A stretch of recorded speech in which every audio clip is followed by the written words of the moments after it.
What's up, everyone? Welcome to this day in Philly sports history for April 17th, 2024. I'm your host, Jim Montgomery. Welcome to Play-in Tournament Day. Not really sure how to approach today since it's the first time we've ever done it, but I'll get more into that in a moment. But first, let's just start with the Flyers. Rip the Band-Aid off. 2-1 loss yesterday to the Capitals.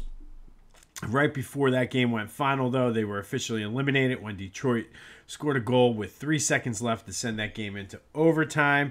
So there will be no playoffs for the fourth straight year for the Flyers. And that really, it ties into yesterday's question of the day, which I asked you, win or lose, was the Flyers season a success or a disappointment? And 60% of you said it was a success based on how they finished, how they played. There was a lot of solid and legitimate arguments on both sides. I'm having a hard time quantifying this as a success, though. Yes, they exceeded expectations. Yes, they were much better than we thought. Yes, the future is bright. They're young. They have potential. All those other things you want to talk about. But coming into the season, they were expected to be one of the worst teams. So hands down, they overachieved. But at what cost at this point? Because now you did not make the playoffs. You have a mid-level draft pick now instead of a potential lottery pick. And the fact that they lost, I think I just heard it was like 19 out of 28 or something along those lines down the stretch. Like, they were solidly in the playoffs. And there was a point where it was would have been very hard. They would have had to basically go on a free fall like they did in order to not make the playoffs. So again, maybe in a month as we get ready to get into the draft or two, I will start feeling like it was a success. But for me, it's hard to label this a successful season when you were expected to be rebuilding and you overachieved in that regard, but you were in the playoffs most of the season until the last week and a half of the season is when they finally fell out of the playoffs. So I don't know. And I think it goes back to the thing. Yes, if you look at it as a whole, sure, you could say that they grew a lot. Now, this time next year, if they're not in the playoffs, that's even more that this was a disappointment.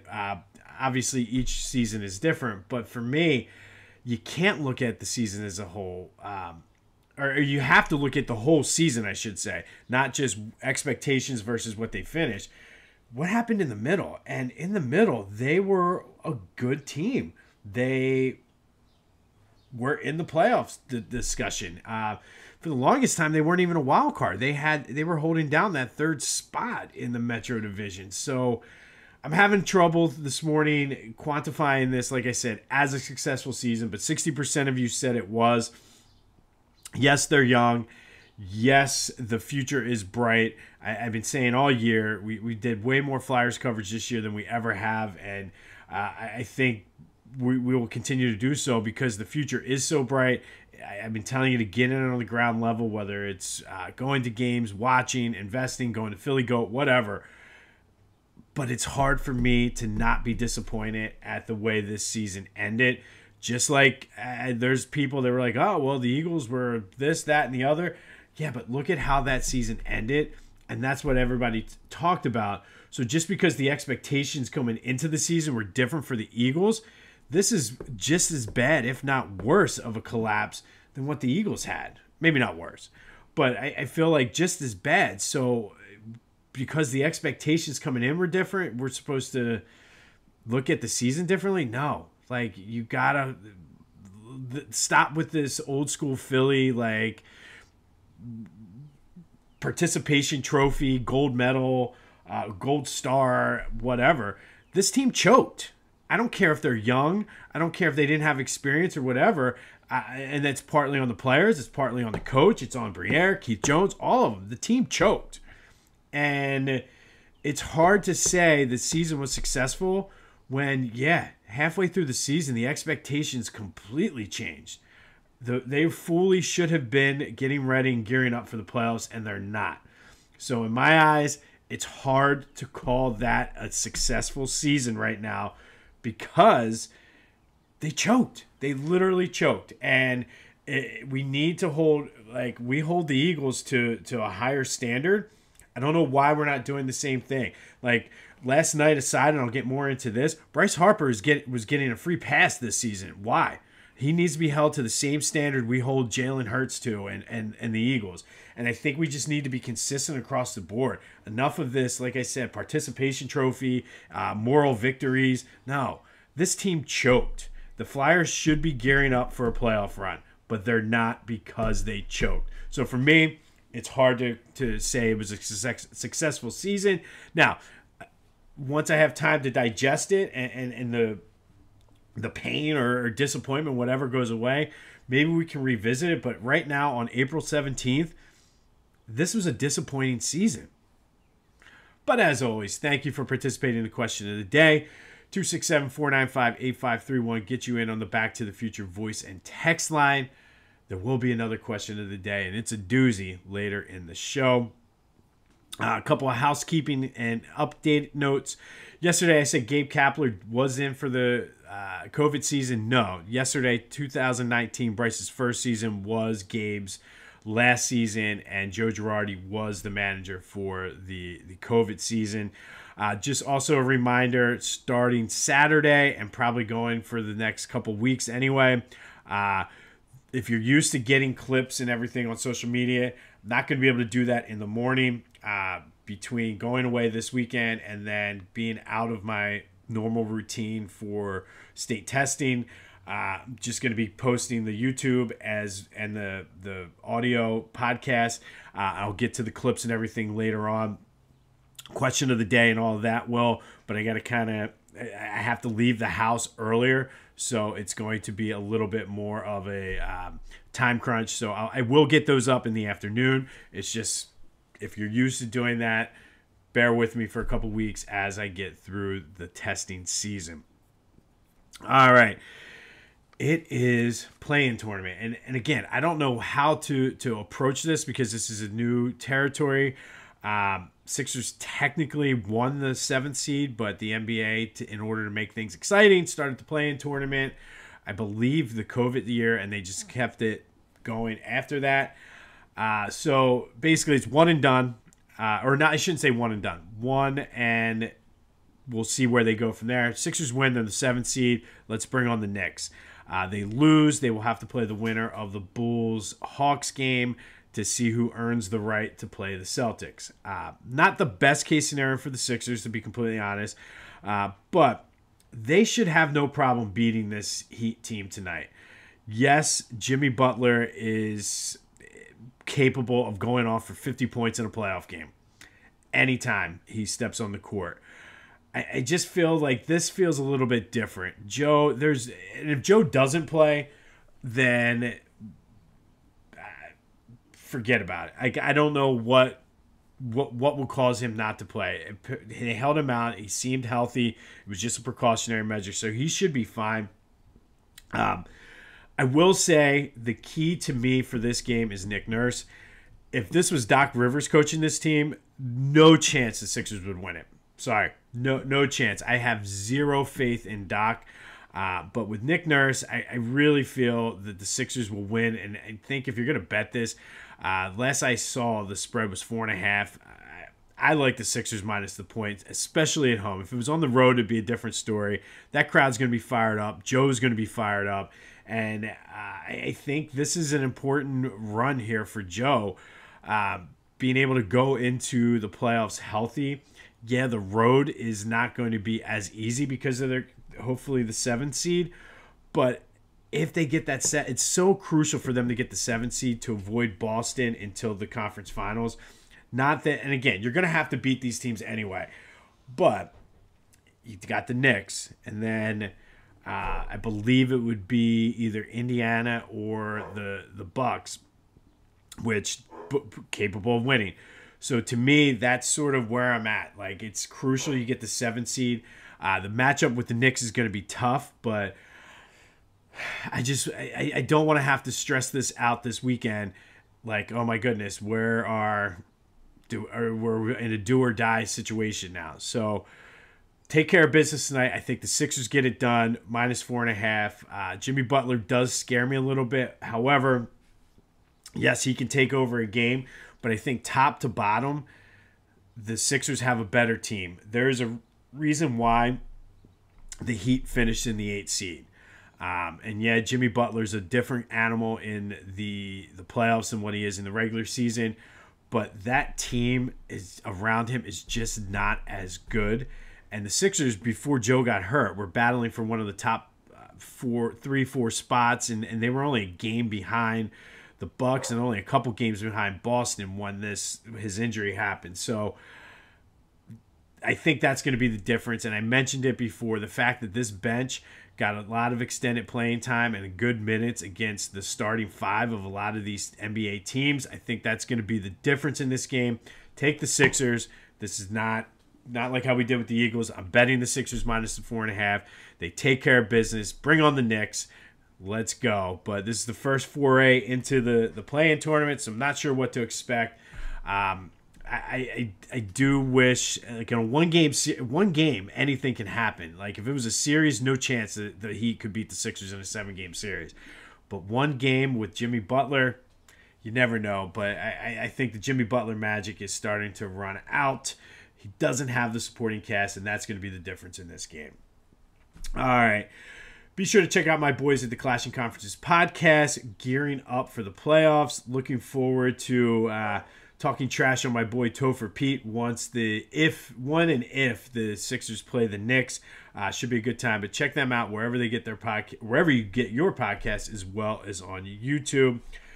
Phillies with another solid win, 5-0 over the Rockies.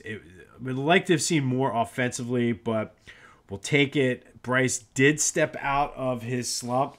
He went 2 for 4, had a double, an RBI, or double and a home run, 3 RBI. But the offense in general is still struggling a bit. Thankfully, the pitching staff has been lights out. And my boy Ranger went the whole 9 innings, a complete game for Ranger.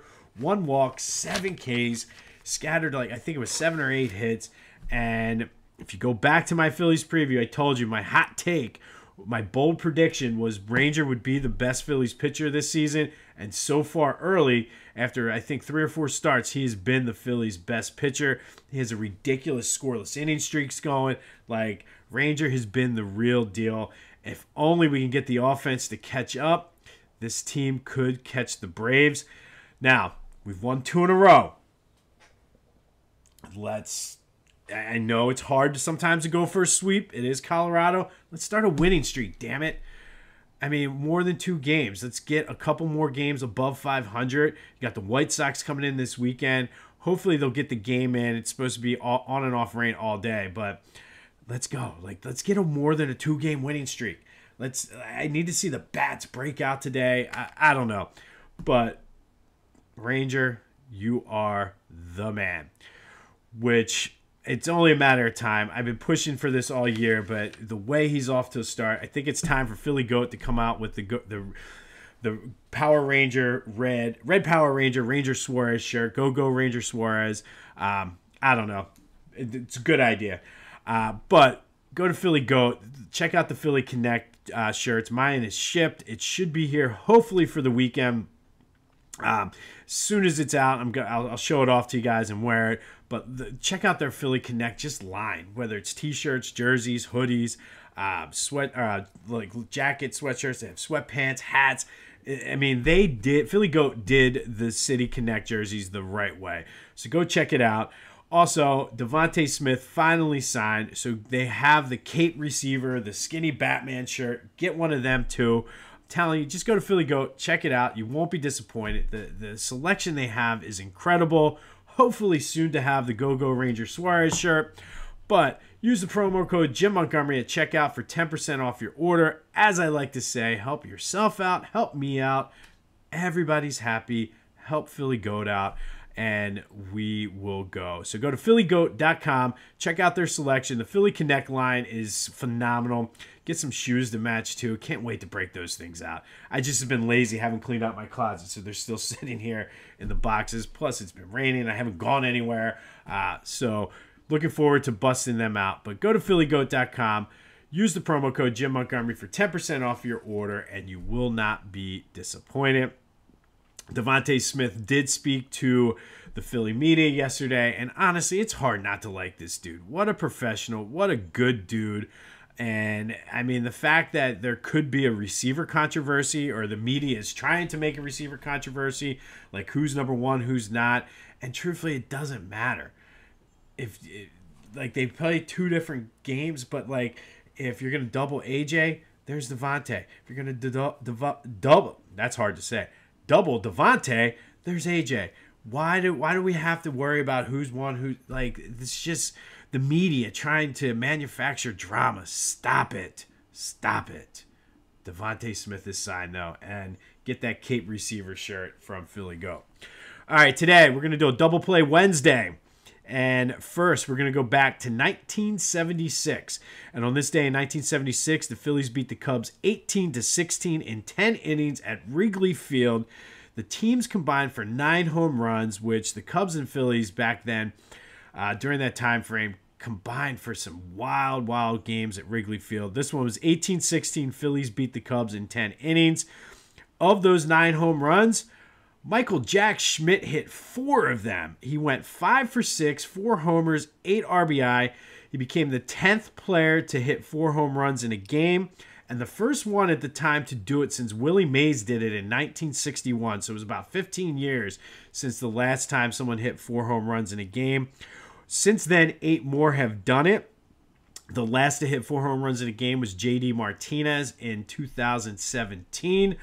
But back to Michael Jack, he was on fire that April. He hit 12 home runs in the first 15 games for the Phillies. Like, he just made April his bitch that year. A-Rod then in 2007 did equal the 12 home runs in 15 games. But just think about that. Even if he hits 2 home runs in this game, that's still a phenomenal clip in 15 games. But 76 was, he had an all-star appearance in 74. But for me, Mike Schmidt's breakout year was 1976. He won his first Gold Glove, led the Phillies to the NLCS where he hit 308. So he was clutch in that. They ran into the Big Red Machine, who was just a dominant team then. But Mike Schmidt did his role.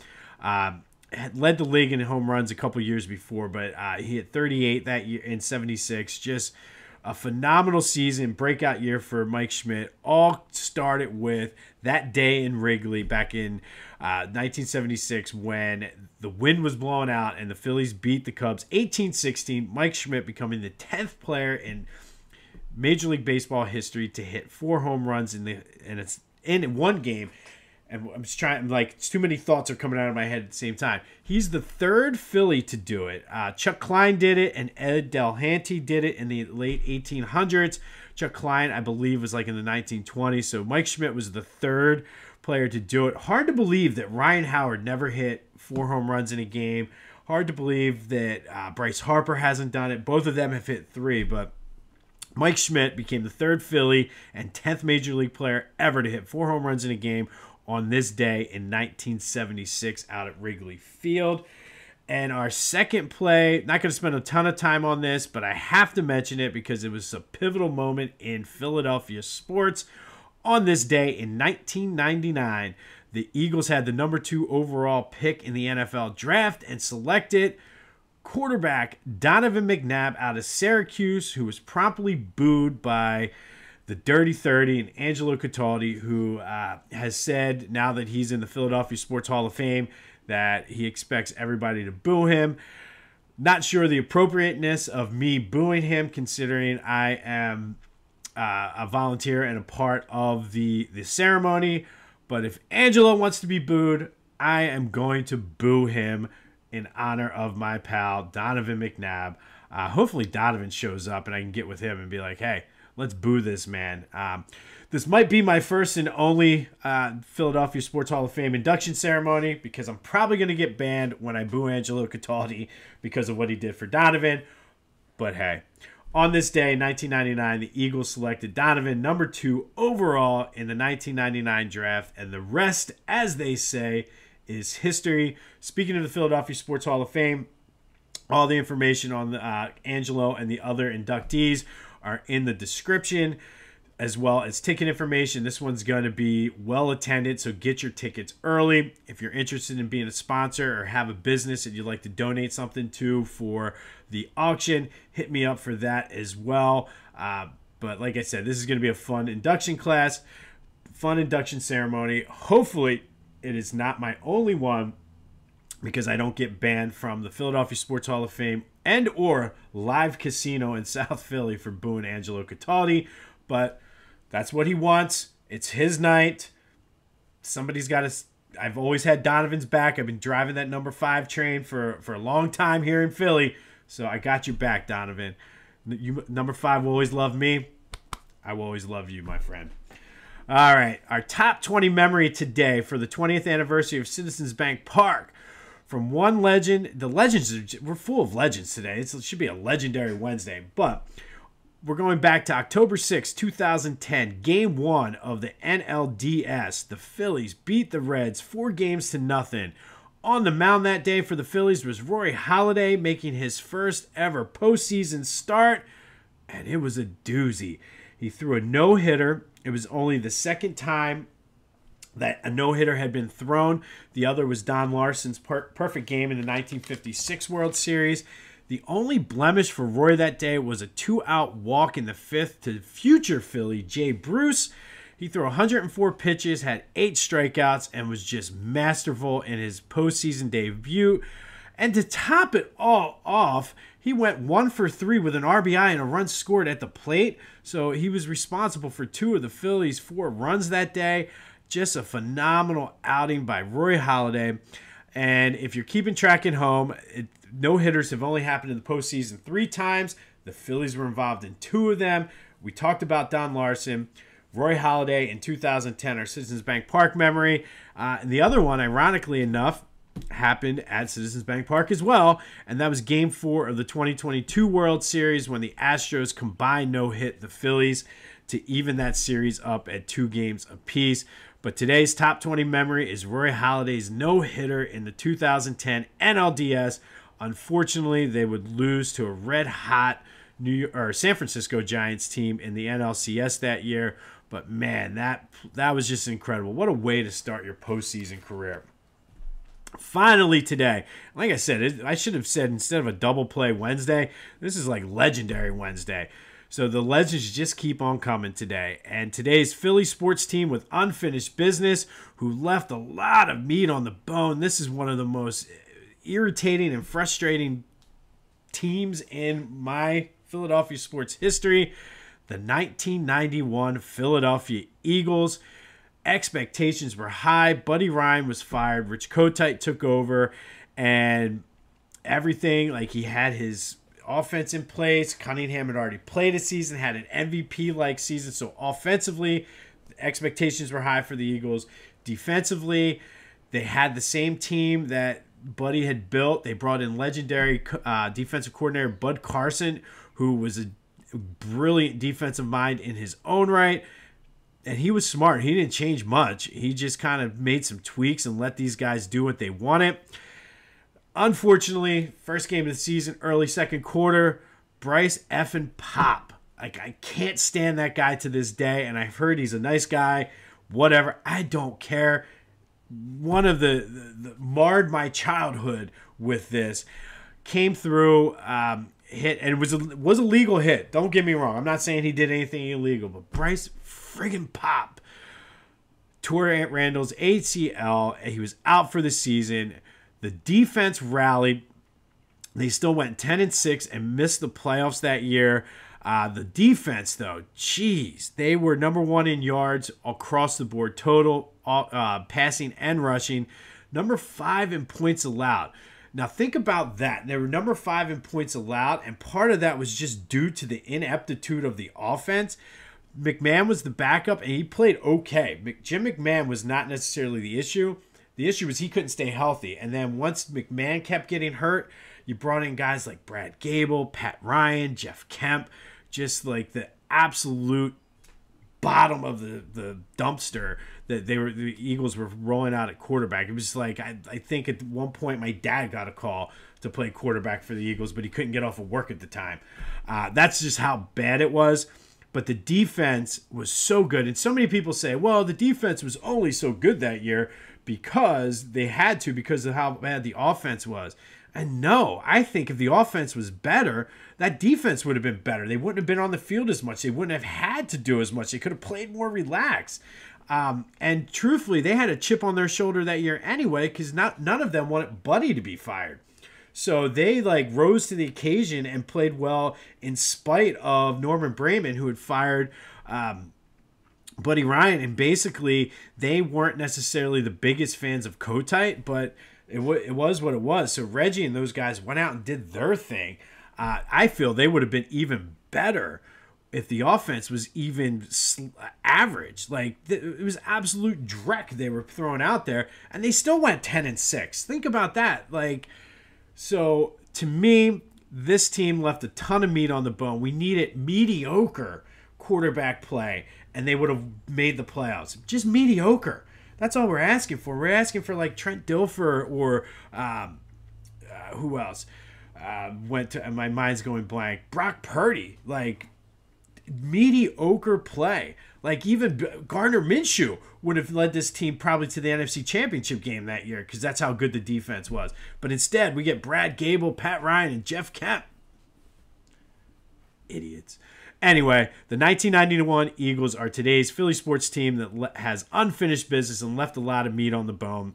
Bryce effing Pop scarred my childhood because that was the year, and then everything was lined up for 92, and then unfortunately Jerome Brown passed away, so it was just all downhill from there. But that leads us to the question of the day, because in my opinion, this 1991 Eagles defense, because of what they had to go through, is the greatest defense of all time. And yes, you heard me right. I have not been drinking this morning. That is what I feel because of having a crappy offense. If you look at the other teams that we're going to have here, they had solid offenses. The Eagles had nothing on offense. Absolutely nothing. So the question of the day is, who is the greatest defense of all time? Is it the 91 Eagles? Is it the 85 Bears, who had Walter Payton and a serviceable game manager in Jim McMahon, a younger, healthier Jim McMahon? Was it the 1970 Steel Curtain, who had Franco Harris and Terry Bradshaw? Is it the 2000 Ravens, who had a great running game and Trent Dilfer, who was a game manager? Or the 91 Eagles? And yes, I'm swaying and giving you opinions, and this is not a biased poll by any stretch of the imagination. To me, it is the 91 Eagles. And before anybody even says, oh, well, what about the 2002 Bucks? I don't put them on the list because of one simple reason. The Eagles should have beaten them in that NFC Championship game. And they just could, it wasn't necessarily the defense that won that game for the Buccaneers. It was the Eagles' defense not making plays against the Buccaneers offense and Brad friggin' Johnson. So 2002 Buccaneers aren't even on this list. And yes, I'm hoping this is firing some people up, but let me know. 267-495-8531. Get you in on the Back to the Future voice and text line. What is the greatest defense of all time? The 91 Eagles, 85 Bears, the 70 Steelers Steel Curtain, or the 2000 Ravens? I don't even think it's close. It's the 91 Eagles because they had zero offense. Zero. They had to do it all. At least the other teams had some game managers. And, the Steel Curtain, geez, they had Franco, stop it. Yeah, that defense was good, but they had a very good offense, too. They had Stallworth, come on. The Hall of Famers on that team versus the Hall of Famers on the offense on the Eagles, stop it. These guys shouldn't even been in the NFL. The replacement players from the 87 strike were better than Pat Ryan and Jeff Kent. Stop it. 267-495-8531. Get you in. What is the greatest defense of all time? 91 Eagles, 85 Bears, 70 Steelers, or the 2000 Ravens. And if you're the 2002 Buccaneers, you're not even on the list. Let me know what you think. Because all in honor of today's team with unfinished business, the 91 Eagles. Our top 20 memory at Citizens Bank Park is Roy Halladay throwing a no-hitter in the 2010 NLDS.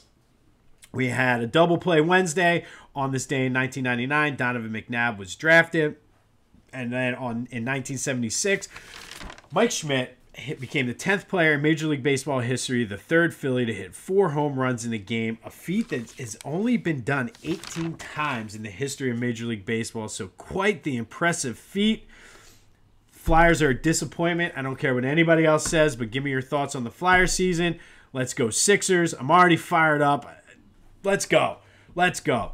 This has been This Day in Philly Sports History. I'm Jim Montgomery. Go have yourselves a Wednesday. And until next time, I'll see you when I see you.